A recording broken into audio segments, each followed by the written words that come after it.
Hey, Hopeful VAs, just a quick intro before I share the actual interview clip. It's just a small snippet of the actual interview process. This was like years ago when I just started my VA journey, when I first tried my luck in the industry, like the freelancing industry. So this was an interview for a sales position that I think I found on Facebook or either Online Jobs PH. This was an interview with the executive assistant of the business owner, like the CEO. So by the way, if you're wondering what STAR method is, I've been using that method during my interviews, specifically behavioral interviews, and I think it's helped me a lot on getting my interviews probably like somehow aced. But yeah, just to tell you what STAR method stands for, it's situation, task, action, and results. So yeah, just a heads up, you're gonna encounter a lot of grammatical errors. During that interview, I wasn't that confident enough, but yeah, I mean, grammatical errors is something that's inevitable for me, as to my case. So yeah, I hope you guys would enjoy the video. Hi. Hello. Good afternoon.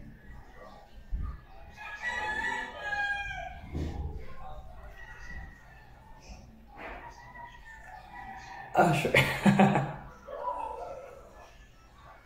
Okay, thank you so much for that.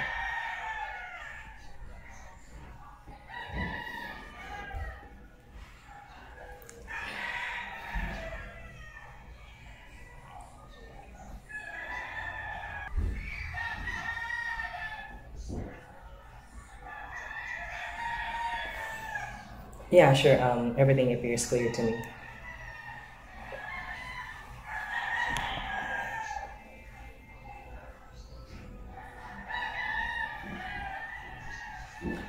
Sure. Noted.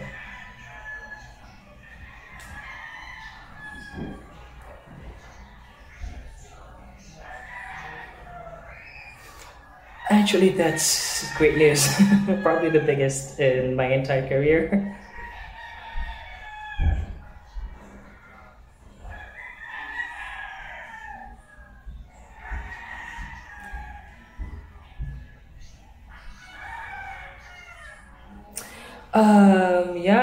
For a virtual assistant role, it's like you work remotely for a client, where you get to help them do tasks that they can, put forth aside and focus on the more important portion of the business.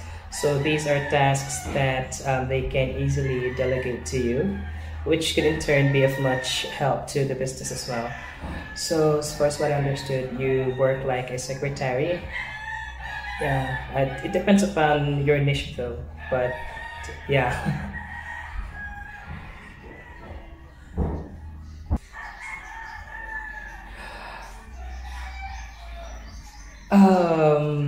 More than 40 hours if you guys would want me to work.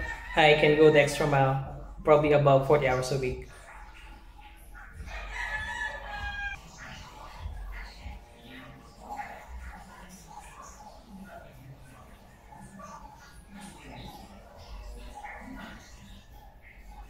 Yeah, sure.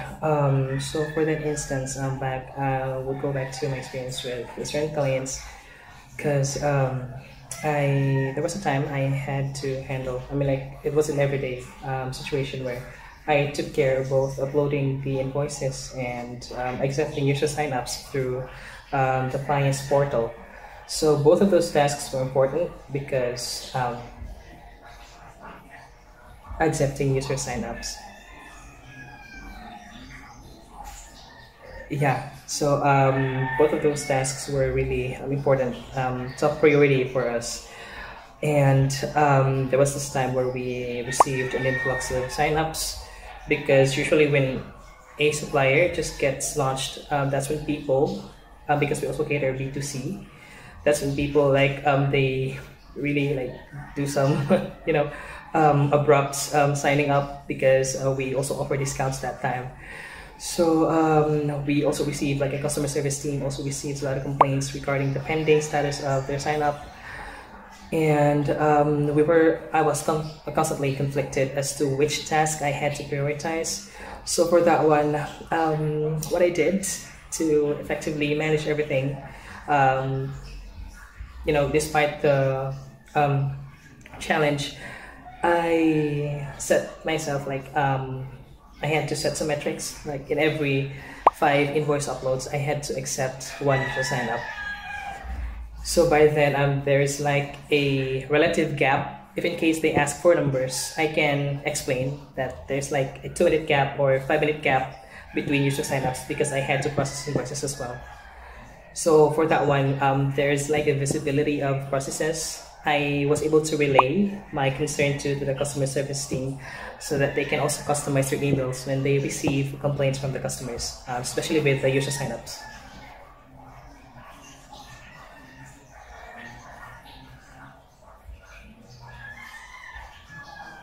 Yeah, for that one, we were able to manage like the high volume of emails that we received that day, like the high queues of the complaints that we received that day regarding the user signups and the pending invoice uploads. So yeah, we were also able to cater, or we were also able to make the customers understand about the situation we're currently having. So yeah.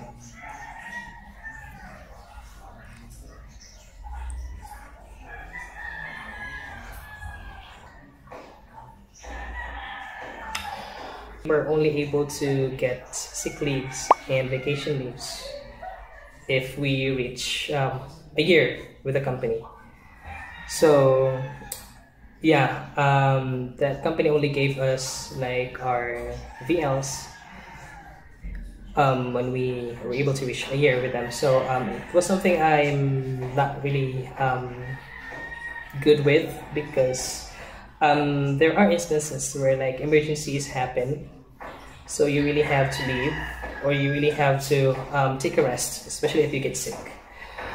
And one way I was able to handle with that one is to just, because there were really instances where I got sick and I was forced to go to work. So what I did, I just took some meds, and then I didn't really have an option back then. I just had to deal with the situation because I was kind of torn between losing a job or going to work for that day, like enduring the pain. And just bearing with the situation was the best option that I had back then because I didn't want to lose a job. So yeah.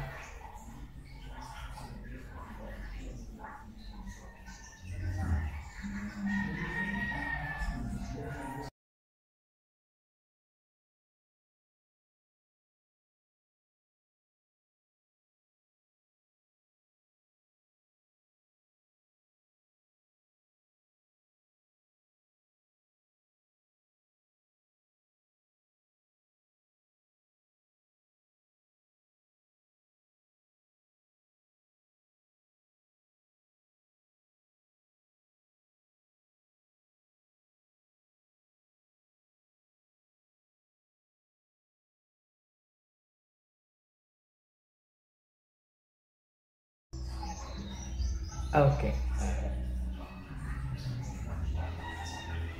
You too. Oh my god, thank you so much. Bye bye. If you've made it to this part of the video, thank you so much. I appreciate you. So sorry again for the background noises for the rooster crowing. That's why I always make sure to use my noise cancelling headphones. Actually this one that I'm using right now. And also install Crisp on my PC just so I can make sure that the background noises are not audible to the interviewer's side or the client's end.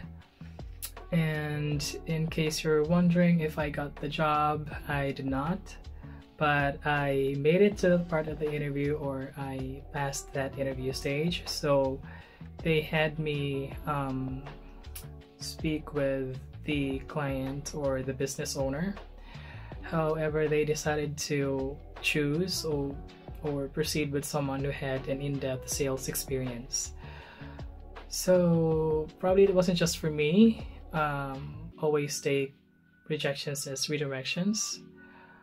And yeah, I hope you guys have learned something from this video that could hopefully help you in your future interviews as well.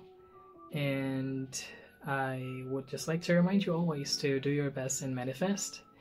And see you on the next video.